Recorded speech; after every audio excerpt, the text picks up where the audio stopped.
ಶಿವಾದಿತ್ರಯ ಮೂರ್ತಿರವತಾರಕಂ ಆರೂಢಃ ಶ್ರೀ ಸಿದ್ಧಶ್ಚ ಷಣ್ಮುಖಶ್ಚ ರಾಮನಾಮತ್ರಯೈರ್ಭೂತ್ವಾ ತ್ರಯೋರೇಕಂ ಮೂರ್ತಿಗುರುಃ ಗುರುನಾಥಾರೂಢ ಶಿವಪುತ್ರ ಯತೀಶ್ವರೌ ಶಿಷ್ಯಪ್ರಶಿಷ್ಯರೂಪೇಣ ಬೋಧಕಂ ಗುರುಮಾಶ್ರಯೇ ಅಹಂ ಗುರುಮಾಶ್ರಯೇ. ಪ್ರಾತಸ್ಮರಣೀಯ ಪರಮಪೂಜ್ಯ ನಾರಾಧ್ಯ ದೈವ ಸದ್ಗುರುದೇವನ ಅಡಿದಾವರೆಗಳನ್ನು ಶಿರದರ ಮನೆಯಲ್ಲಿ ಧರಿಸಿಕೊಂಡು ಅವರಿವರೆನ್ನದೇ ಅದ್ವೈತ ಸಾರ್ವಭೌಮ ಚಕ್ರವರ್ತಿ ಶ್ರೀಮದ್ ಜಗದ್ಗುರು ಜಗದ್ವಂದ್ಯ ಆರೂಢ ಕುಲತಿಲಕ ಸಿದ್ಧಾರೂಢ ಮಹಾಸ್ವಾಮಿಗಳನ್ನೇ ಮೊದಲು ಮಾಡಿಕೊಂಡು ಜಗದ್ಗುರು ಮಹಾ ತಪಸ್ವಿ ಶಾಪಾನುಗ್ರಹ ಸಾಮರ್ಥ್ಯವುಳ್ಳ ರಾಮಾರೂಢ ಮಹಾಸ್ವಾಮಿಗಳನ್ನೇ ಮಧ್ಯವರ್ತಿಯಾಗಿ ಚಿಕ್ಕರಾಮಾರೂಢ ಮಹಾಸ್ವಾಮಿಗಳನ್ನೇ ಮೊದಲು ಮಾಡಿಕೊಂಡು ಆರೂಢ ಮಹಾಗುರು ಪರಂಪರೆಗೆ ಮನೋ ವಾಕ್ ಕಾಯಗಳಿಂದ ನಮಸ್ಕರಿಸಿ ಬಸವಾದಿ ಪ್ರಮತರನ್ನು ಹೃದಯಾರೆ ಸ್ಮರಿಸಿಕೊಂಡು, ಭಕ್ತಜನ ಬಂಧುಗಳೇ, ಶರಣರೇ, ಶರಣೀಯರೇ, ಸದ್ಭಕ್ತರೇ, ತಮ್ಮೆಲ್ಲರಿಗೂ ನನ್ನ ಅನೇಕ ಶರಣುಗಳನ್ನು ಸಮರ್ಪಿಸುತ್ತಾ ಇಂದು ಒಂದು ವಿಷಯದಲ್ಲಿ ನಾವು ಪ್ರವೇಶವಾಗೋಣ. ಅಂದರೆ ನಾನು ಈಗಾಗಲೇ ಮೊದಲು ಜಗದ್ಗುರು ಸಿದ್ಧಾರೂಢ ಮಹಾಸ್ವಾಮಿಗಳ ಅತ್ಯಂತ ಪ್ರಸಿದ್ಧವಾಗಿರುವಂಥ ಮಂಗಲಾರತಿಯನ್ನು ಪದದರ್ಥ ತಾತ್ಪರ್ಯವನ್ನು ನಿರೂಪಣೆ ಮಾಡಿದ್ದೇವೆ. ಅದರ ಜೊತೆ ಜಗದ್ಗುರು ಸಿದ್ಧಾರೂಢ ಮಹಾಸ್ವಾಮಿಗಳ ಗುರುಗಳಾದ ಗಜದಂಡ ಶಿವಯೋಗಿಗಳ ಮಂಗಳಾರತಿಯನ್ನು ಕೂಡ ನಾವು ವಿಶ್ಲೇಷಣೆ ಮಾಡಿದ್ದೇವೆ. ತದನಂತರ ಅವು ಮುಗಿದ ಕೂಡಲೇ ರಾಮಾರೂಢ ಮಹಾಸ್ವಾಮಿಗಳ ಮಂಗಲವನ್ನು ನಾವು ಪದದರ್ಥ ತಾತ್ಪರ್ಯವನ್ನು ನಿರೂಪಣೆ ಮಾಡ್ತಾ ಬಂದಿದ್ದೇವೆ. ಕೊನೆಯ ನುಡಿ ಉಳಿದಿದೆ. ಅದಕ್ಕೆ ತಾವೆಲ್ಲರೂ ಸಿದ್ಧಾರೂಢರ ಮಂಗಲ ಗೀತೆಗಳನ್ನು ಹಾಡ್ತಾ ಇದ್ದೀರಿ, ಎಲ್ಲ ಮಂಗಲ ಗೀತೆಗಳನ್ನು ಹಾಡ್ತಾ ಇದ್ದೀರಿ. ಆಮೇಲೆ ಈ ಯಾರು ರಾಮಾರೂಢ ಮಹಾಸ್ವಾಮಿಗಳ ಮಂಗಲ ಗೀತೆಯನ್ನು ತಾವು ಹಾಡುತ್ತಿರುವಿರೋ, ಕಂಠಪಾಠ ಮಾಡಿರುವಿರೋ, ಅವರಿಗೆ ಇದನ್ನು ಹಾಡುವಾಗ ಈ ಅರ್ಥ ತಮಗೆ ನೆನಪಿಗೆ ಬರಲಿ ಅಂತ ತಿಳ್ಕೊಂಡು ನಾನು ಪಲ್ಲವಿ ಆಮೇಲೆ 1, 2 ನುಡಿಗಳನ್ನು ಅದರ ತಾತ್ಪರ್ಯವನ್ನು ನಿರೂಪಣೆ ಮಾಡಿದ್ದೆ. ಈಗ ಕೊನೆಯ ಒಂದೇ ಒಂದು ನುಡಿ ಉಳಿದಿದೆ, ಅತ್ಯಂತ ಮಹತ್ವಪೂರ್ಣವಾದದ್ದು, ತಾವೆಲ್ಲರೂ ಕೇಳಲೇಬೇಕಾದಂಥದ್ದು. ಸಮಯ ಆಗ್ತಾ ಇದೆ, ಯಾಕಂದರೆ ಇಂಥ ಆಧ್ಯಾತ್ಮಿಕವ ಚಿಂತನೆಗೆ ಅಥವಾ ತಮ್ಮನ್ನು ತಾವು ತಿಳಿಯುವುದಕ್ಕಾಗಿ ಅಥವಾ ಪಾರಮಾರ್ಥಿಕವಾದಂಥ ಅರ್ಥಪೂರ್ಣವಾದಂಥ ನಮ್ಮ ಜೀವನವನ್ನು ಪಾವನ ಮಾಡತಕ್ಕಂಥ ವಿಷಯದ ಕಡೆಗೆ ನಾವು ಗಮನ ಕೊಡುವುದು ಬಹಳ ಕಡಿಮೆ ಎಲ್ಲರೂ ಇವತ್ತಿನ ದಿವಸ. ಅದಕ್ಕಾಗಿ ಸಮಯವನ್ನು ವಿಶೇಷವಾಗಿ ತೆಗೆದುಕೊಳ್ಳದೆ ರಾಮಾರೂಢರ ಮಂಗಲದ ಒಂದು ಕೊನೆಯ ನುಡಿ ಅದನ್ನು ನಿರೂಪಣೆ ಮಾಡಬೇಕಂತ ತಿಳ್ಕೊಂಡು ಅದು ಭಾಳ ದಿವಸ ಹಿಂದೆ ಅದನ್ನು 1-2 ನುಡಿ ಮಾಡಿದ್ದೇವೆ, ಇನ್ನೊಂದು ಉಳಿದಿತ್ತು. ಅದಕ್ಕಾಗಿ ತಾವೆಲ್ಲರೂ ಅದನ್ನು ಕೇಳ್ರಿ. ಇನ್ನು ಮುಂದೆ ಭಾಳ ಅರ್ಥಪೂರ್ಣವಾದಂಥವು 6 ಶಾಸ್ತ್ರಗಳಲ್ಲಿ ನಿರೂಪಣೆ ಮಾಡಿರತಕ್ಕಂಥ ವಿಷಯವನ್ನೇ ಕೇವಲ ಮಂಗಲಗೀತೆಯಲ್ಲಿ ನಿರೂಪಣೆ ಮಾಡಿದ್ದಾರೆ ರಾಮಾರೂಢ ಮಹಾಸ್ವಾಮಿಗಳು. 2 ಅತ್ಯಂತ ಪ್ರಮುಖವಾದಂಥ ಮಂಗಲಗೀತೆಗಳಿದ್ದಾವೆ, ಅವು ತಾವು ಕೇಳಲೇಬೇಕು, ಅವುಗಳ ಅರ್ಥವನ್ನು ತಿಳಿಯಲೇಬೇಕು. ಅದನ್ನು ತಿಳಿದ್ರೆ ಎಲ್ಲ ಮಹಾನುಭಾವರ ಎಲ್ಲ ಶ್ರೀಗಳ ಎಲ್ಲ ಮಹಾಸ್ವಾಮೀಜಿಯವರ ಮಂಗಲಗೀತೆಯನ್ನು ಮಾಡಿದ್ದಾರೆಯೋ ಅದನ್ನು ಅರಿತಂತೆ ಆಗ್ತಾ ಇದೆ ಅಂತ ಮುಂದಿನ 2 ಮಂಗಲಗೀತೆಗಳು ಹೇಳ್ತಾ ಇದ್ದೇವೆ. ಅದಕ್ಕಾಗಿ ನಾವು ಇಲ್ಲಿಯವರೆಗೆ ಒಂದು ರಾಮಾರೂಢರ ಮಂಗಲಗೀತೆಯನ್ನು ತಾತ್ಪರ್ಯ ಸಮೇತವಾಗಿ ತಮ್ಮೆಲ್ಲರಿಗೆ ತಿಳಿಸಪಡಿಸಲಾಗಿತ್ತು. ಅದಕ್ಕಾಗಿ ಈಗ ಅದನ್ನು ಒಂದು ಸಲ ನಾನು ಪೂರ್ತಿ ಅದನ್ನು ಹೇಳ್ತಾ ಇದ್ದೇನೆ. ತಾವೆಲ್ಲರೂ ಅದನ್ನು ಕೇಳಿ ಅದನ್ನು ರಾಗದಲ್ಲಿ ಅಥವಾ ಇದನ್ನು ಹೇಗೆ ಭಕ್ತರು ಹಾಡ್ತಾ ಇದ್ದಾರೋ ಅದರ ರೀತಿಯಾಗಿ ಆ ಮಂಗಲಗೀತೆಯನ್ನು ಪೂರ್ತಿಯಾಗಿ ನಾನು ಹೇಳ್ತಾ ಇದ್ದೇನೆ. ಆಮೇಲೆ ಉಳಿದಂಥ ಒಂದು ಕೊನೆಯ ನುಡಿಯನ್ನು ನಾನು ನಿರೂಪಣೆ ಮಾಡ್ತಾ ಇದ್ದೇನೆ. ಪರಂಜ್ಯೋತಿ ಬೆಳಗುವೆ ನೀಶಾ ಅವಧೂತ ರಾಮಾರೂಢೇಶ ಪ್ರೀತ ಸದುಜನ ರಾತ ಪರತರ ಪ್ರೀತ ಸದುಜನ ರಾತ ಪರತರ ಪರಂಜ್ಯೋತಿ ಬೆಳಗುವೆ ನೀಶಾ ಅವಧೂತ ರಾಮಾರೂಢೇಶ ಶ್ರುತಿಮತನುತಪತ ಗತಿಜಿತ ಕಾಲ ಸ್ಮೃತಿತತಿ ಕೃತೆ ಪರ ಹಿತವ್ರತಶೀಲ ರತಿಪತೆ ಹತ ಘನ ಯತಿ ಕುಲಲೋಲ ಪರಂಜ್ಯೋತಿ ಬೆಳಗುವೆ ನೀಶಾ ಅವಧೂತ ರಾಮಾರೂಢೇಶ ಮನುಮುನಿ ಜನ ಘನ ವಿನವನ ಚೈತ್ರ ಅನುದಿನ ತನೋತ್ರಯ ನೆನೆಭವ ವೈತ್ರ ಅನುಪಮ ಅನಘನ ಚಿನುಮಯ ಗಾತ್ರ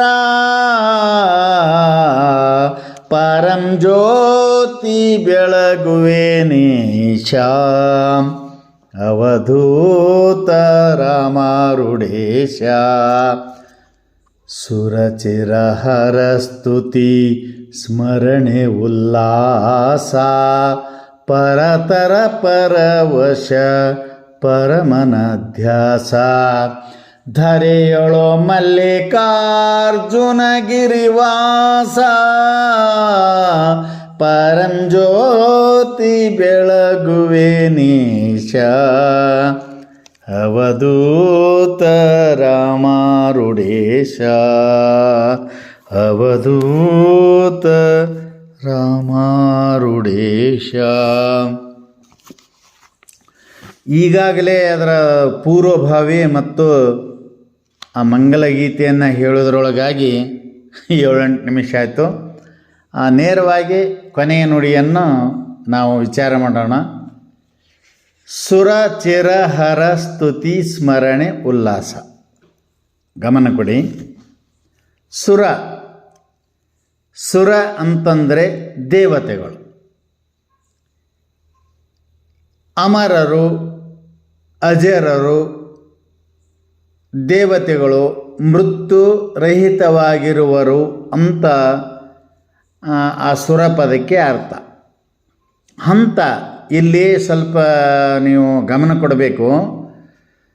ಇವತ್ತು ದೇವಾನುದೇವತೆಗಳನ್ನೇ ಮೊದಲು ಮಾಡಿಕೊಂಡು, ಅಂದ್ರೇನು, ಸ್ವರ್ಗದ ಲೋಕದಲ್ಲಿ ಇರತಕ್ಕಂಥ ದೇವಾನುದೇವತೆಗಳನ್ನೇ ಮೊದಲು ಮಾಡಿಕೊಂಡು ಭೂಲೋಕದಲ್ಲಿ ಇರತಕ್ಕಂಥ ನರರನ್ನೇ ಮೊದಲು ಮಾಡಿಕೊಂಡು ಸ್ತುತಿ ಮಾಡ್ತಾ ಇದ್ದಾರೆ ಅಂತ. ಯಾರ ಸ್ತುತಿ ಅಂತಂದರೆ ಅದು ಮುಂದೆ ಆ ಪದ್ಯದಲ್ಲಿ ಬರ್ತಾ ಇದೆ. ಅದಕ್ಕಿಲ್ಲಿ ಅವರೆಲ್ಲರೂ ಸುರರು ಅಂದರೆ ದೇವತೆಗಳು, ಅವರೆಲ್ಲರೂ ಸ್ತುತಿ ಮಾಡ್ತಾ ಇದ್ದಾರೆ ಅಂತ ಇದರ ಅರ್ಥ. ಮೊದಲನೇದ್ದು ಶಬ್ದಸ್ಯ ಅರ್ಥ ಏನು ಅಂತ ಕೇಳಿದರೆ, ಈಗ ನೀವು ಫಸ್ಟ್ ತಿಳ್ಕೊಳ್ರಿ. ಪರಮಾತ್ಮನಿಗಿಂತಲೂ ಅತ್ಯಂತ ಅಧಿಕನಾದಂಥ ದೊಡ್ಡವನಾದಂಥ ವ್ಯಕ್ತಿ ಜಗತ್ತಿನಲ್ಲಿ ಯಾರಾದರೂ ಇದ್ದರೆ ಅವರು ಗುರುಗಳು. ಇದು ನಾವು ಹೇಳೋ ಮಾತಲ್ಲ, ಎಲ್ಲ ಶ್ರುತಿ ಸ್ಮೃತಿಗಳು ಸಾರಿ ಸಾರಿ ಹೇಳ್ತಾ ಇದ್ದಾರೆ. ನ ಗುರೋರ್ ಅಧಿಕಂ ನ ಗುರೋರ್ ಅಧಿಕಂ ಅಂತ ಪಾರ್ವತಿಗೆ ಪರಮೇಶ್ವರನು ಉಪದೇಶ ಮಾಡಿದಂಥ ಈ ವಿಷಯ. ಅದಕ್ಕಾಗಿ ಗುರುಗೀತೆಯಲ್ಲಿ ಇದನ್ನು ಮಾಡಿದ್ದಾರೆ. ಅದನ್ನು ವಿಸ್ತಾರ ಮಾಡೋದು ಬೇಡ. ಹೀಗೆ ಸುರರು ನರರು ಅಂದರೆ ಮೂರು ಲೋಕದಲ್ಲಿ ಇರ್ತಕ್ಕಂಥವ್ರು ಎಲ್ಲರೂ ಕೂಡ ಗುರುಗಳ ಸ್ತುತಿ ಮಾಡ್ತಾ ಇದ್ದಾರೆ ಅಂತ ಹೇಳಿದಂತೆ ಇದರ ಅರ್ಥ. ಇದನ್ನು ಗಮನದಲ್ಲಿಟ್ಟುಕೊಂಡು ಒಂದೊಂದು ಪದದ ಅರ್ಥವನ್ನು ನೋಡೋಣ. ಸುರ ಅಂತಂದರೆ ಯಾರು? ದೇವತೆಗಳು. ಚಿರ, ಇಲ್ಲಿ ಸ್ವಲ್ಪ ವ್ಯತ್ಯಾಸ ಇದೆ. ಚಿರ ಅಂತಂದರೆ ದೀರ್ಘವಾಗಿರುವುದು, ಶಾಶ್ವತವಾಗಿರುವುದು, ಮೂರು ಕಾಲದಲ್ಲಿ ಇರುವುದು ಅಂತ ಅರ್ಥ. ಅಂದರೆ ಸುರರು ಮೂರು ಕಾಲದಲ್ಲಿ ಇರ್ತಾರೇನೋ? ಇಲ್ಲ. ಯಾಕಂದರೆ ಸುರರು ಚಿರ ಅಲ್ಲ. ಅವರವರ ಅವಧಿ ಮುಗಿದ ಮೇಲೆ ಆ ದೇವತೆಗಳು ಬದಲಾಗ್ತಾ ಇದ್ದಾರೆ. ಅದಕ್ಕಾಗಿ ಅಲ್ಲಿ ಸುರ ಚಿರ ಅಂತಂದರೆ ಸುರರೇ ಚಿರ ಅಲ್ಲ. ಸುರರೇ ಯಾವಾಗಲೂ, ದೇವತೆಗಳೇ ಯಾವಾಗಲೂ ಇರುವವರಲ್ಲ. ಇವತ್ತು ಯಮ ಸಮಸ್ತ ಜೀವಿಗಳ ಪ್ರಾಣವನ್ನೇ ತನ್ನ ಪಾಶದಿಂದ ಎಳೆದುಕೊಂಡು ಹೋಗತಕ್ಕಂಥ ಯಾಮ್ಯ ಪದವೇ ಬದಲಾಗ್ತಾ ಇದೆ ಅಂತಂದಾಗ ಇವರೆಲ್ಲರೂ ಬದಲಾಗ್ತಾ ಇದ್ದಾರೆ. ಅವರು ಚಿರರು ಅಲ್ಲ. ಮತ್ತು ಸುರ ಚಿರ ಅಂತ ಯಾಕಂದ್ರಿ ಅಂತ ಕೇಳಿದರೆ, ಪೃಥ್ವಿಯ ಮೇಲೆ ಭೂಲೋಕದಲ್ಲಿ ಜೀವಿಸತಕ್ಕಂಥ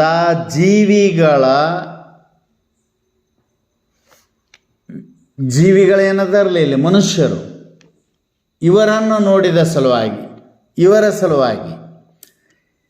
ಆದರೆ ಅವರು ಏನಂತ ಕೇಳಿದರೆ, ಜೀವಿಗಳನ್ನು ಮಾನವರನ್ನು ವಿಚಾರಿಸಿದರೆ ಇವರಿಗಿಂತಲೂ ಅವರು ಚಿರ ಅಂತ ಅಷ್ಟೇ ಅರ್ಥ ಮಾಡ್ಬೇಕು. ಅದಕ್ಕೆ ಸುರರು ಚಿರ ಅಂತಂದ್ರೇನು? ಮಾನವರ ಅಪೇಕ್ಷೆಯಿಂದ ದೇವತೆಗಳು ಚಿರ, ಆದರೆ ಈಶ್ವರನ ಹರನ ಅಪೇಕ್ಷೆಯಿಂದ ಅವರು ಅಚಿರ. ಹೀಗಾಗಿ ಇಲ್ಲಿ ಸುರರು ಅಂತಂದರೆ ದೇವತೆಗಳು. ಮುಂದೆ ಚಿರ ಅಂತ ಪದ ಬಂದದಲ್ಲ, ಅವರು ಚಿರರು ಅಲ್ಲ. ಮಾನವರ ದೃಷ್ಟಿಯಿಂದ ನೋಡಿದರೆ ಅವರು ಚಿರ, ಹರನ ದೃಷ್ಟಿಯಿಂದ ನೋಡಿದರೆ ಅವರು ಅಚಿರ. ಅಂದ್ರೇನು? ಚಿರಾಚಿರ ದೇವತೆಗಳನ್ನೇ ಮೊದಲು ಮಾಡಿಕೊಂಡು ಅಮರರು ಅಜರರು ಎಂದು ಹೇಳಿಸಿಕೊಂಡಂಥ ದೇವತೆಗಳನ್ನು ಮೊದಲು ಮಾಡಿಕೊಂಡು, ಮರಣಕ್ಕೊಳಗಾದ ಮಾನವರನ್ನೇ ಮೊದಲು ಮಾಡಿಕೊಂಡು ಎಲ್ಲರೂ ಸ್ತುತಿ ಮಾಡುವುದು ಯಾರನ್ನು ಅಂತ ಕೇಳಿದರೆ ಹರನನ್ನು ಅಂತ. ಅದಕ್ಕೆ ಇಲ್ಲಿ ಸುರ ದೇವತೆಗಳು, ಚಿರ ದೀರ್ಘ ಶಾಶ್ವತ. ದೇವತೆಗಳು ಹರನ ಸ್ವರೂಪದಿಂದ ದೃಷ್ಟಿಯಲ್ಲಿ ಅವರು ಶಾಶ್ವತ ಅಲ್ಲ, ಮಾನವರ ದೃಷ್ಟಿಯಲ್ಲಿ ಅವರು ಶಾಶ್ವತ. ಅದಕ್ಕೆ ಅವರು ಕಾನ್ಸ್ಟಂಟ್ ಅಲ್ಲ, ಪರ್ಮನೆಂಟ್ ಅಲ್ಲ. ಅದಕ್ಕೆ ಇವರೆಲ್ಲರೂ ಕೂಡಿ ಸುರ ಚಿರ ಹರಸ್ತುತಿ, ಹರನನ್ನು ಸ್ತುತಿ ಮಾಡ್ತಾ ಇದ್ದಾರೆ. ಸ್ತುತಿ ಅಂದ್ರೇನು, ಹರ ಅಂದ್ರೇನು ಆಮೇಲೆ ನೋಡೋಣ. ಈಗ ಫಸ್ಟ್ ಸುರ ಚಿರ ಯಾರು ಈ ರಾಮಾರೂಢ ಮಂಗಲ ಗೀತೆಯನ್ನು ಓದಿದ್ದೀರಿಯೋ, ಕೇಳಿದ್ದೀರಿಯೋ, ಅಥವಾ ಪ್ರತಿನಿತ್ಯ ಅದನ್ನು ಪ್ರಾತಃ ಕಾಲ ಸಾಯಂಕಾಲ ಅದನ್ನು ಗಾಯನ ರೂಪದಲ್ಲಿ ಹಾಡುತ್ತಿದ್ದೀರಿಯೋ ಅವರಿಗೆ ಗೊತ್ತಾಗ್ತದೆ. ಸುರ ಚಿರ ಇವೆರಡಾಯಿತು, ಹೌದಲ್ಲೇ? ಸುರ ಚಿರ ಹರಸ್ತುತಿ, ಇವರೆಲ್ಲರೂ ಹರನ ಸ್ತುತಿ ಮಾಡ್ತಾ ಇದ್ದಾರಂತೆ. ಹರ ಅಂದರೆ ಯಾರಪ್ಪ?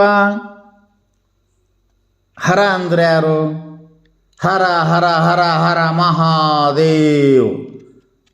ಹರ ಅಂತೇಳಿ ಎಲ್ಲರೂ ಹೇಳ್ತಾ ಇದ್ದಾರೆ, ಎಲ್ಲರೂ ಪಠಿಸ್ತಾ ಇದ್ದಾರೆ. ಹರ ಅಂದರೆ ಯಾರ್ರಿ?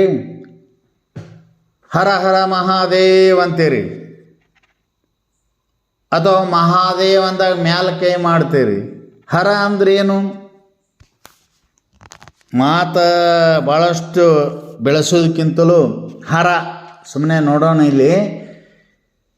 ಇಲ್ಲಿ ಹರ ಅನ್ನುವಂಥದ್ದು ಹೆಂಗದು ಉತ್ಪತ್ತಿ ಆಗ್ಯದ ಅಂತ ಕೇಳಿದರೆ, ಹರ ಶಬ್ದ ಇದು ಉತ್ಪತ್ತಿ ಏನು ಅಂತ ಕೇಳಿದರೆ ಸಂಸ್ಕೃತದ ಮೂಲ ಧಾತು ಇದು. ಹೃ ಧಾತು ಸಂಸ್ಕೃತದ ಈ ಹರ ಶಬ್ದದ ಉತ್ಪತ್ತಿ ಸಂಸ್ಕೃತದಲ್ಲಿ ಹೇಗಾಗಿದೆ ಅಂತ ಕೇಳಿದರೆ ಅದರ ಮೂಲ ಧಾತು ಕ್ರಿಯಾಪದ ರೂಪವಾದದ್ದೇನು ಅಂತ ಕೇಳಿದರೆ ಹೃ. ಆ ಹೃ ಧಾತುವಿಗೆ ಲೋಟ್ಲಕಾರ ಆಜ್ಞಾರ್ಥಕ ಅಂತ ಬರ್ತಾ ಇದೆ. ಅಲ್ಲಿ ನೀವು ಅರ್ಥ ಮಾಡ್ಕೋಬೇಕು. ಹರ ಅಂತೀವಿ ಎಲ್ಲರೂ. ಅದು ಹೆಂಗೆ ಉತ್ಪತ್ತಿ ಆಯಿತು ಏನು ಸ್ವಲ್ಪ ಅಂದ್ರೆ ತಿಳ್ಕೊಂಡ್ರೆ ಮನುಷ್ಯನಿಗೆ ತಿಳಿದು ಮಾಡಿದರೆ ಅಥವಾ ತಿಳಿದು ಹೇಳಿದರೆ ಒಂದು ಸ್ವಲ್ಪ ಆನಂದ ಇರ್ತದೆ ಅಂತ ಹೇಳೋದಕ್ಕಿಲ್ಲಿ. ಅದು ಏನಂತ ಕೇಳಿದರೆ ಅದು ಹರ್ ಧಾತು ಅದು ಲೋಟ್ಲಕಾರ ಆಜ್ಞಾಧಾರಕ. ಅದಕ್ಕೆ ವಚನ ಮತ್ತು ವಚನ ಅದಾವ, ಪ್ರಥಮ ದ್ವಿ ತೃತೀಯ ಅಂತ ತಿಳ್ಕೊಂಡು. ಹಾಗೆ ಅಲ್ಲಿ ಆಜ್ಞಾಧಾರಕವಾಗಿರತಕ್ಕಂಥ ಅಲ್ಲಿ ಮಧ್ಯಮ ಪುರುಷದ ಏಕವಚನ ರೂಪ ಅದು.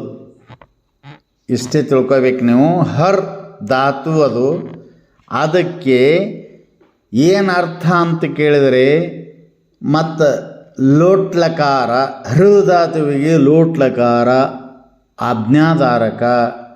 ಮತ್ತು ಅದು ಏನು ಅಂತ ಕೇಳಿದರೆ ಪುರುಷಗಳದಾವ, ಪ್ರಥಮ ಪುರುಷ, ಮಧ್ಯಮ ಪುರುಷ, ತೃತೀಯ ಪುರುಷ.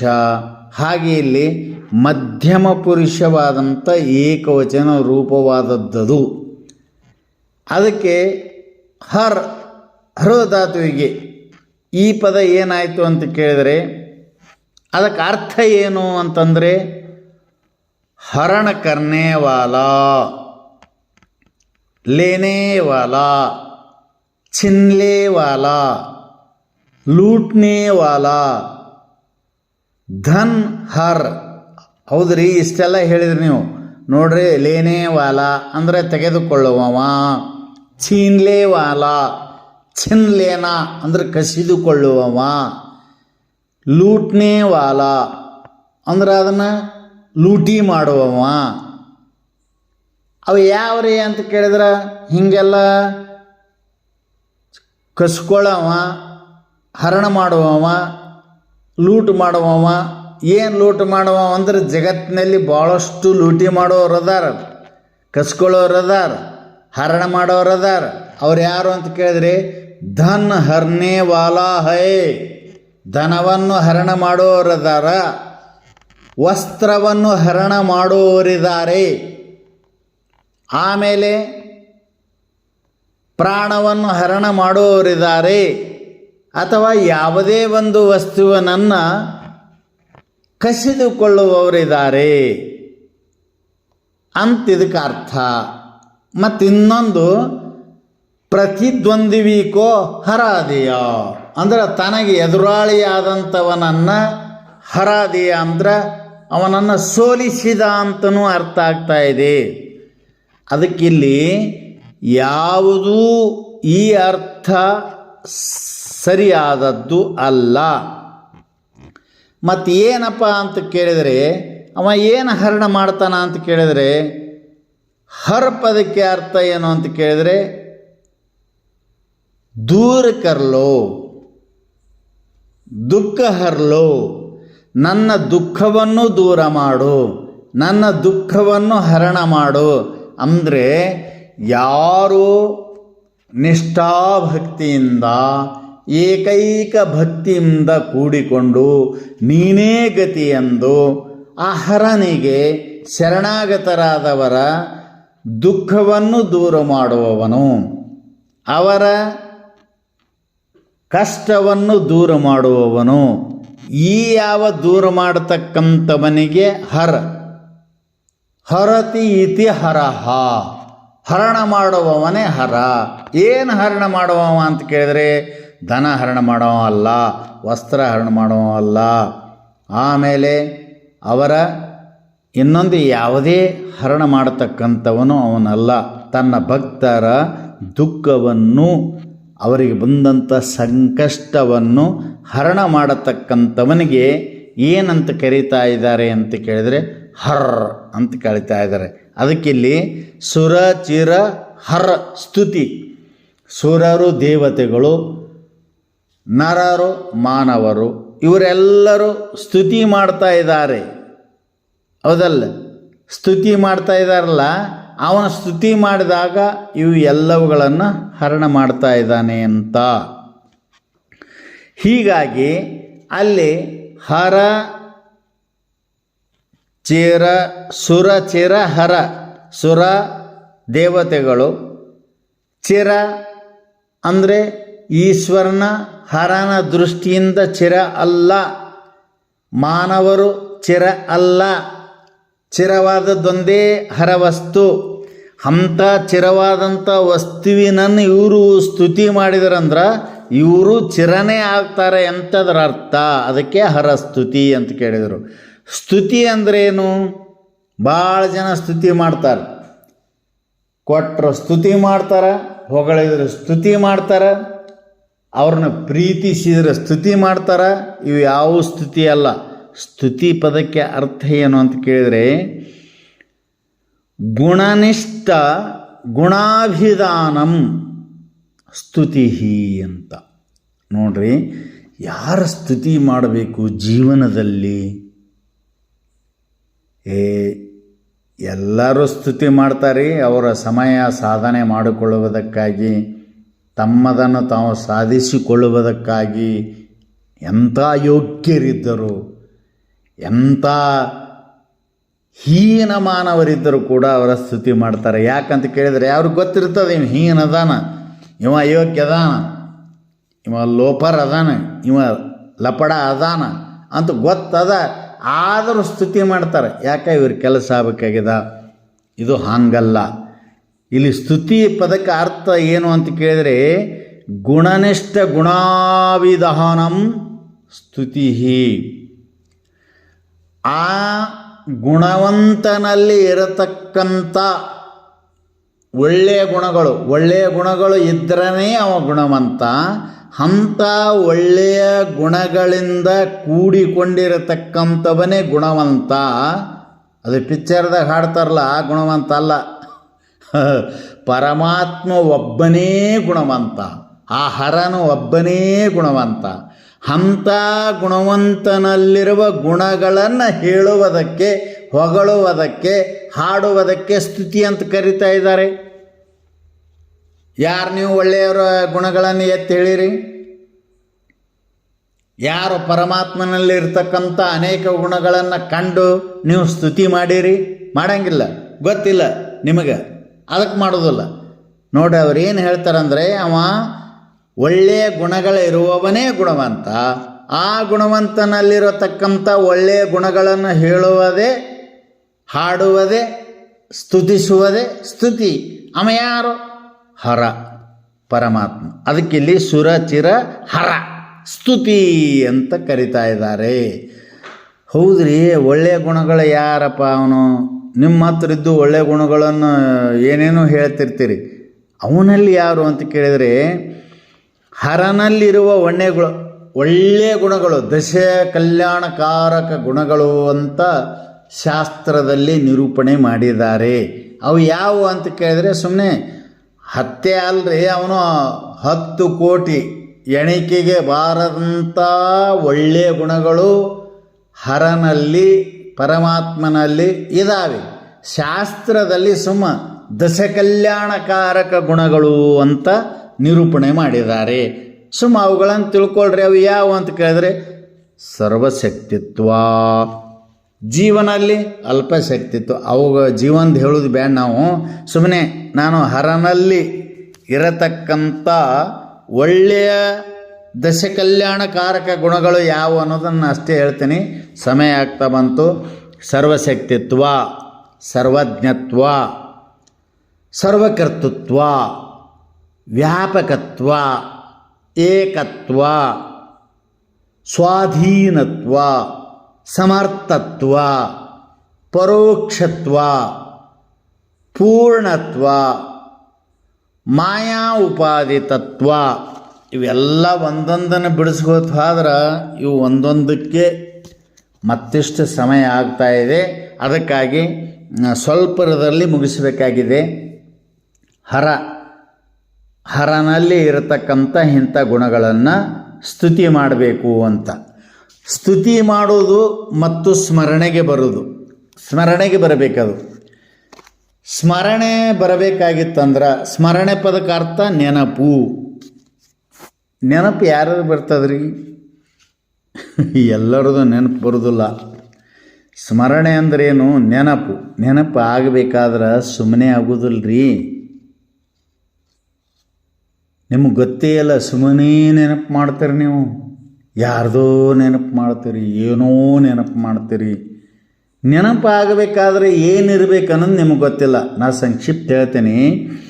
ನೆನಪು ಆಗಬೇಕಾದ್ರೆ ಒಂದನೇದ್ದು ಸಂಬಂಧ ಇರಬೇಕು, ಎರಡನೇದ್ದು ನೋಡಿರಬೇಕು, ಅಂದ್ರೆ ನೆನಪಾಗ್ತದೆ.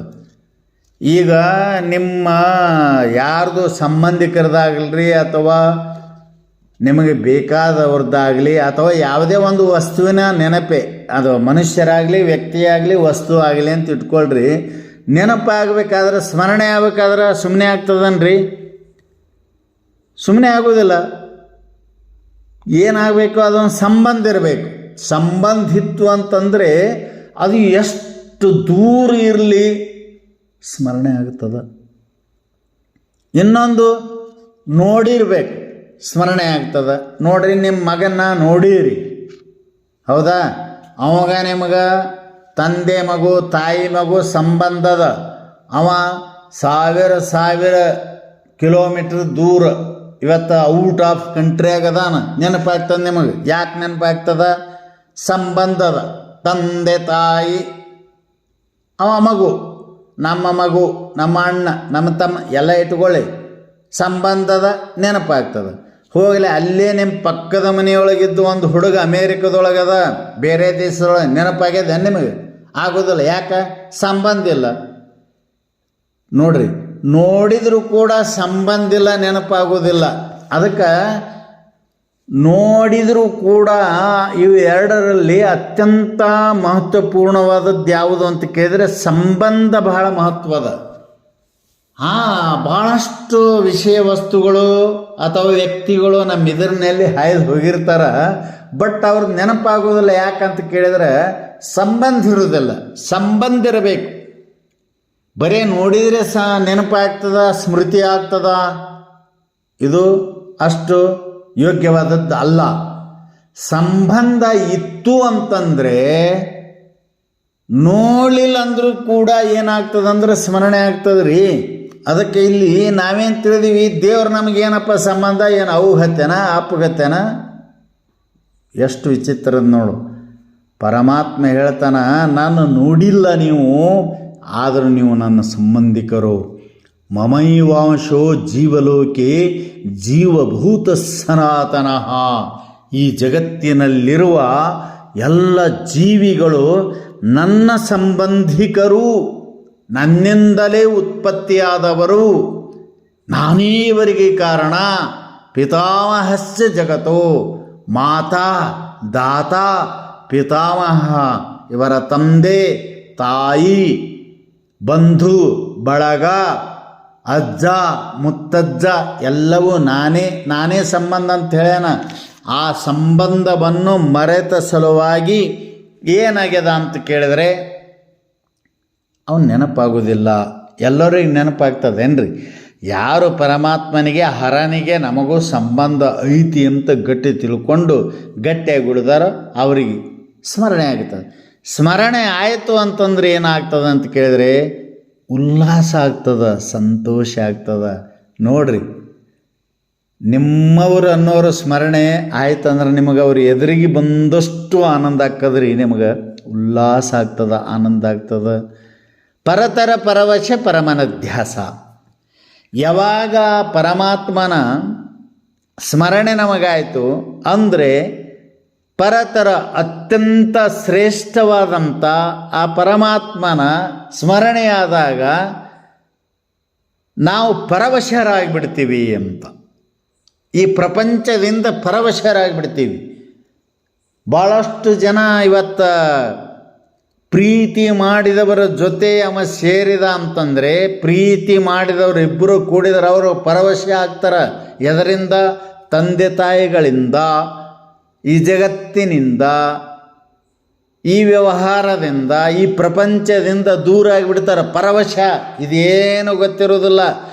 ಹಾಗೆ ನಮಗೆ ಸಂಬಂಧವಾದಂಥವನು, ನಮಗೆ ಕಾರಣವಾದಂಥವನು, ನಮಗೆ ಆತ್ಮೀಯನಾದಂಥ ತಂದೆ ತಾಯಿನೇ ಆದಂಥ ವ್ಯಕ್ತಿ ಯಾರು ಅಂದರೆ ಪರಮಾತ್ಮ. ಅಂಥವನ ಸ್ಮರಣೆ ಆಯಿತು ಅಂದರೆ ಆ ಪರತರ ಶ್ರೇಷ್ಠವಾದಂಥ ಪರಮಾತ್ಮನ ಸ್ಮರಣೆ ಆದಾಗ ಇದು ಸೇಮ್ ರೀ. ಹೆಂಗೆ ಒಂದಿಬ್ಬರು ಐ ಲವ್ ಯು ಅಂತ ಲವ್ ಮಾಡೋದರಲ್ಲಿ ಪ್ರೀತಿಯಲ್ಲಿ ಮುಳುಗಿರ್ತಾರಲ್ಲ, ಪ್ರೀತಿಯಲ್ಲಿ ಮುಳುಗಿದ ಜನರಿಗೆ ತಂದೆ ತಾಯಿಗಳು, ಬಂಧು ಬಳಗ, ಜಗತ್ತು ಹೇಗೂ ಕಾಣದೆ ಅವರು ಪರವಶರಾಗಿರುತ್ತಾರೆಯೋ ಹಾಗೆ ಭಗವಂತನಲ್ಲಿ, ಪರಮಾತ್ಮನಲ್ಲಿ, ಹರನಲ್ಲಿ ಪ್ರೀತಿ ಮಾಡಿ ಅವನನ್ನು ಸ್ಮರಣೆ ಮಾಡಿದಾಗ ಇವರು ಪರವಶರಾಗುತ್ತಾರೆ. ಆ ಪರಮನ ಧ್ಯಾಸ, ಆ ಪರಮಾತ್ಮನ ಧ್ಯಾಸ. ಧ್ಯಾಸ ಅಂದ್ರೇನು? ಅದೇ ಸ್ಮರಣೆ. ಧ್ಯಾಸ ಅಂದ್ರೇನು? ಅದೇ. ಅಂಥ ಯಾವ ಪರಮಾತ್ಮನ ಧ್ಯಾಸ ಮಾಡಿ ಅದರಲ್ಲಿ ಲೀನವಾಗಲಿಕ್ಕೆ ಕಾರಣವಾದದ್ದೇ ಯಾವುದು ಅಂತ ಕೇಳಿದರೆ ಹರಸ್ತುತಿ, ಹರಸ್ಮರಣೆ, ಪರಮ ಉಲ್ಲಾಸ, ಪರತರ ಪರವಶಾವ. ಹೀಗೆ ಇರತಕ್ಕಂಥ ಆ ಪರಮಾತ್ಮನ ಹರನ ಸ್ವರೂಪನಾದಂಥವನೇ ರಾಮಾರೂಢ. ಅಂಥ ರಾಮಾರೂಢ ಎಲ್ಲಿದೆಯಪ್ಪ ನೀನು ಅಂತ ಕೇಳಿದರೆ ಧರೆಯಳು ಮಲ್ಲಿಕಾರ್ಜುನ ಗಿರಿವಾಸ. ಇದಕ್ಕೆ ಎರಡು ಅರ್ಥದ. ಧರೆಯಳು ಈ ಪೃಥ್ವಿಯಲ್ಲಿ, ಈ ಸೃಷ್ಟಿಯಲ್ಲಿ, ಈ ಜಗತ್ತಿನಲ್ಲಿ ಮಲ್ಲಿಕಾರ್ಜುನ ಅದು ಅತ್ಯಂತ ಶ್ರೇಷ್ಠವಾದದ್ದು. ಅದು ಯಾವುದು ಅಂತಂದರೆ ನೋಡಿ, ಅದು ಶ್ರೀಶೈಲ ಅಂತಂದರೆ ಶ್ರೀಶೈಲ ಶಿಖರಂ ದೃಷ್ಟ್ವಾ. ಯಾರು ಶ್ರೀಶೈಲ ಶಿಖರವನ್ನು ಕಾಣುತ್ತಾರೆಯೋ, ನೋಡುತ್ತಾರೆಯೋ, ಸ್ಪರ್ಶಿಸುತ್ತಾರೆಯೋ ಅವರು ಮುಕ್ತಿಯನ್ನು ಹೊಂದುತ್ತಾರೆ ಅಂತ ಬರೆದಿದ್ದಾರೆ. ಶ್ರೀಶೈಲ ಶಿಖರಂ ದೃಷ್ಟ್ವಾ ಮೋಕ್ಷಂ ಆಪ್ನುಯಾತ್. ಅಂಥ ಶ್ರೇಷ್ಠವಾದದ್ದೇ ಯಾವುದು ಅಂತ ಕೇಳಿದರೆ ಶ್ರೀಶೈಲ. ಅಲ್ಲಿ ವಾಸಿಸುವವರು ಯಾರು ಅಂತ ಕೇಳಿದರೆ ಮಲ್ಲಿಕಾರ್ಜುನ. ಮಲ್ಲಿಕಾರ್ಜುನ ಅಂದರೆ ಬೇರೆ ಯಾರೂ ಅಲ್ಲ, ಆ ಜಗದೀಶ ಹರನೇ ಪರಮಾತ್ಮನೇ ಅಲ್ಲಿ ಬಂದು ವಾಸ ಮಾಡ್ಯಾನ. ಆ ಮಲ್ಲಿಕಾರ್ಜುನ ಗಿರಿ ಅಂದರೆ ಪರ್ವತದಲ್ಲಿ ವಾಸ ಮಾಡಿರ್ತಕ್ಕಂಥವನೇ ನೀನು. ಯಾರು? ರಾಮಾರೂಢ. ಇದಕ್ಕೆ ಎರಡು ಅರ್ಥ ಅದಾವ. ಎರಡು ಅರ್ಥ ಏನು ಅಂತ ಕೇಳಿದರೆ, ಒಂದು ಜಗದ್ಗುರು ರಾಮಾರೂಢ ಮಹಾಸ್ವಾಮಿಗಳು ವಿಜಯಪುರದ ಷಣ್ಮುಖಾರೂಢ ಮಹಾಸ್ವಾಮಿಗಳ ಸನ್ನಿಧಾನದಲ್ಲಿದ್ದು ಶಾಸ್ತ್ರ ಶ್ರವಣ ಮಾಡಿ ಅವರ ಆಜ್ಞೆಯನ್ನು ಪಡೆದುಕೊಂಡು ಅವರು ವೈರಾಗ್ಯವನ್ನು ತಾಳಿ ವೈರಾಗ್ಯವನ್ನು ಹೊಂದಿ ಷಣ್ಮುಖಾರೂಢ ಮಹಾಸ್ವಾಮಿಗಳ ಆಜ್ಞೆಯನ್ನು ಪಡೆದುಕೊಂಡು ಅವರು ಇಡೀ ಭರತಖಂಡವನ್ನು ಸಂಚರಿಸುವುದಕ್ಕೆ ನಿರ್ಧಾರ ಮಾಡಿಕೊಂಡು ವಿಜಯಪುರದಿಂದ ಹೊರಡ್ತಾ ಇದ್ದಾರೆ. ಹೋಗಿ ಅವರು ಸಂಚಾರ ಮಾಡ್ತಾ ಕಾಶಿಯಲ್ಲಿ ವಿದ್ಯಾನಂದ ಮಹಾಸ್ವಾಮಿಗಳೆಂಬಂಥ ಮಹಾ ವಿದ್ವಾಂಸರು ಬ್ರಹ್ಮಜ್ಞಾನಿಗಳಿಂದ ಅವರು ಸನ್ಯಾಸವನ್ನು ಪಡೆದುಕೊಂಡು ಮುಂದೆ ಮತ್ತೆ ಸಂಚಾರ ಮಾಡ್ತಾ ಇಲ್ಲಿ ಶ್ರೀಶೈಲಕ್ಕೆ ಬಂದು, ಯಾವ ಮಲ್ಲಿಕಾರ್ಜುನನ ವಾಸವಾಗಿರತಕ್ಕಂಥ ಗಿರಿ ಶ್ರೀಶೈಲ ಗಿರಿ, ಅಲ್ಲಿ ಅವರು ತಪವನ್ನು ಆಚರಿಸ್ತಾ ಇದ್ದಾರೆ. ಹೀಗೆ ಎರಡು ಕಾರಣ, ಧರೆಯಳು ಮಲ್ಲಿಕಾರ್ಜುನ ಗಿರಿವಾಸ ಅನ್ನೋದಕ್ಕೆ ಎರಡು ಕಾರಣಗಳಿದ್ದಾವೆ. ರಾಮಾರೂಢರು ಭರತಖಂಡವನ್ನು ಸಂಚರಿಸುತ್ತಾ ಬಂದು ಶ್ರೀಶೈಲದಲ್ಲಿ ಮಲ್ಲಿಕಾರ್ಜುನನ ವಾಸವಾಗಿರತಕ್ಕಂಥ ಆ ಗಿರಿಯಲ್ಲಿ ತಪಸ್ಸನ್ನು ಮಾಡಿದರಂತ. ಇದು ಒಂದು ಕಾರಣ. ತಪಸ್ಸು ಮಾಡಿ ಮಾಡಿ ಮಾಡಿ ಬಂದು ಜಗದ್ಗುರು ಸಿದ್ಧಾರೂಢ ಮಹಾಸ್ವಾಮಿಗಳ ಆಜ್ಞೆಯಂತೆ ವಿಜಯಪುರದಲ್ಲಿ ಷಣ್ಮುಖಾರೂಢ ಮಠ, ಹುಬ್ಬಳ್ಳಿಯಲ್ಲಿ ಸಿದ್ಧಾರೂಢ ಮಠ, ಎರಡರ ಮಧ್ಯದಲ್ಲಿ ನೋಡ್ರಿ ಸೆಂಟರ್ ಪ್ಲೇಸ್ ಇದು. ಆ ಕಡೆ 100 ಈ ಕಡೆ 100.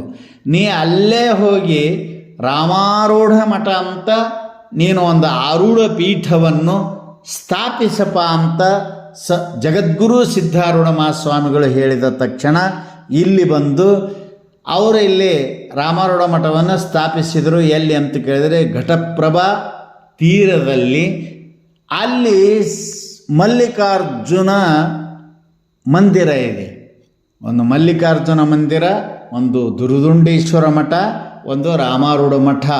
ಇವು 3 ಒಲೆಗುಂಡು ಹೂಡಿದ ಹಾಗೆ ಅಲ್ಲೇ ಅವು ಇರೋಣದರಿಂದ ಅಲ್ಲಿ ಬಂದು ಇವರು ನೆಲೆಸಿದ ಸಲುವಾಗಿ ಧರೆಯೊಳ ಮಲ್ಲಿಕಾರ್ಜುನ ಗಿರಿವಾಸ ಅಂತ ಇದಕ್ಕೆ ಹೆಸರು ಬಂದಿದೆ.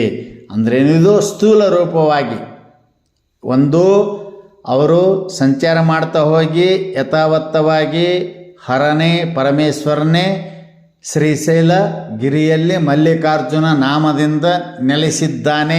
ಅಲ್ಲಿ ಅವರು ತಪಸ್ಸು ಮಾಡಿದ ಸಲುವಾಗಿ ಮಲ್ಲಿಕಾರ್ಜುನ ಗಿರಿವಾಸ. ಸಿದ್ಧಾರೂಢರ ಆಜ್ಞೆಯಂತೆ ಬಂದು ಬಾಗಲಕೋಟೆಯಲ್ಲಿ ಆರೂಢ ಪೀಠವನ್ನು ಸ್ಥಾಪನೆ ಮಾಡಿದರು. ಅದು ಎಲ್ಲಿತ್ತು ಅಂತ ಕೇಳಿದರೆ ಅದು ದುರ್ದುಂಡೇಶ್ವರ ಮಠ. ಅದು ಮೊದಲಿತ್ತು ಎಲ್ಲೋ ಗೊತ್ತಿಲ್ಲ. ಆದರೆ ಇವರು ಬಂದು ಅಲ್ಲಿ ಸ್ಥಾಪನೆ ಮಾಡಿದಾಗ ಮೇಲೆ ಮಲ್ಲಿಕಾರ್ಜುನ ಒಂದು ಮಂದಿರ ಇದೆ, ಅದರ ಕೆಳಗಡೆ ರಾಮಾರೂಢ ಮಠ ಸ್ಥಾಪನೆ ಮಾಡಿದರು. ಹೀಗೆ ಅಲ್ಲಿ ಮಲ್ಲಿಕಾರ್ಜುನ ಗಿರಿವಾಸ ಅಂತ ತಿಳ್ಕೊಂಡು ಏನಾಯಿತು ಅಂತಂದರೆ ಕೊನೆಯ ಅಂಕಿತನಾಮದಲ್ಲಿ ಧರೆಯೊಳ ಮಲ್ಲಿಕಾರ್ಜುನ ಗಿರಿವಾಸ ಅಂತ ಹೇಳಿದ್ದಾರೆ. ಹೀಗೆ ಈ ಎಲ್ಲ ಒಂದು ಐತಿಹಾಸಿಕ ರೂಪವಾದಂಥ ಇವು ಕೆಲವೊಂದಿಷ್ಟು ಅವೇನು ಸಂದೇಶಗಳು ಅದರಲ್ಲಿ ಇದಾವೆಯೋ ಅದನ್ನು ನಿರೂಪಣೆ ಮಾಡ್ತಾ ಈಗ ರಾಮಾರೂಢ ಮಹಾಸ್ವಾಮಿಗಳ ಮಂಗಲ ಇದು ಇಲ್ಲಿಗೆ ಮುಕ್ತಾಯ ಆಗ್ತಾ ಇದೆ. ಪರಂಜ್ಯೋತಿ ಬೆಳಗುವೇನು ಈಶ ಅನ್ನುವಂಥದ್ದು ಇದು ಬಹಳ ಅದ್ಭುತವಾದದ್ದು. ಇದು ಅವರಿಗೆ ಇವರಿಗೆ ಎಲ್ಲರಿಗೆ ಅಲ್ಲ, ಯಾರು ತಮ್ಮ ಜೀವನವನ್ನು ಪಾವನ ಮಾಡಿಕೊಳ್ಳಬೇಕೆಂಬುವಂಥ ಅಭಿಲಾಷೆ ಉಳ್ಳವರಿದ್ದಾರೆಯೋ ಅಂಥವರೆಲ್ಲರೂ ಇದನ್ನು ಯಾಕೆಂದರೆ ಸಿದ್ಧಾರೂಢ, ರಾಮಾರೂಢ, ಷಣ್ಮುಖಾರೂಢ ಇವರು ಅಭೇದ ಸ್ವರೂಪ 3 ಇವರೇ ತ್ರಿಮೂರ್ತಿಗಳು, ಬ್ರಹ್ಮ ವಿಷ್ಣು ಮಹೇಶ್ವರ ಅಂತ ತಿಳ್ಕೊಂಡು ಅಂಥ ಮಹಾನುಭಾವರ ಈ ಮಂಗಲ ಗೀತೆಯನ್ನು ಇಲ್ಲಿಗೆ ಮುಕ್ತಾಯ ಮಾಡೋಣ. ಯಥಾಮತಿಗೆ ಹೊಳೆದಷ್ಟು ನಾನು ನಿರೂಪಣೆ ಮಾಡಿದ್ದೇನೆ. ತಾವಿದನ್ನು ತಿಳಿದು ಹಾಡಿ ಅನುಭವಿಸಿ ಅರ್ಥವನ್ನು ತಿಳಿದುಕೊಂಡು ಸುಖಿಗಳಾಗಿರಿ ಅಂತ ಹೇಳಿ ನನ್ನ ಈ ಮಂಗಲಗೀತೆಯ ವ್ಯಾಖ್ಯಾನಕ್ಕೆ ಮಂಗಲ ಮಾಡ್ತಾ ಇದ್ದೇನೆ. ಹರಿ ಓಂ ತತ್ಸತ್.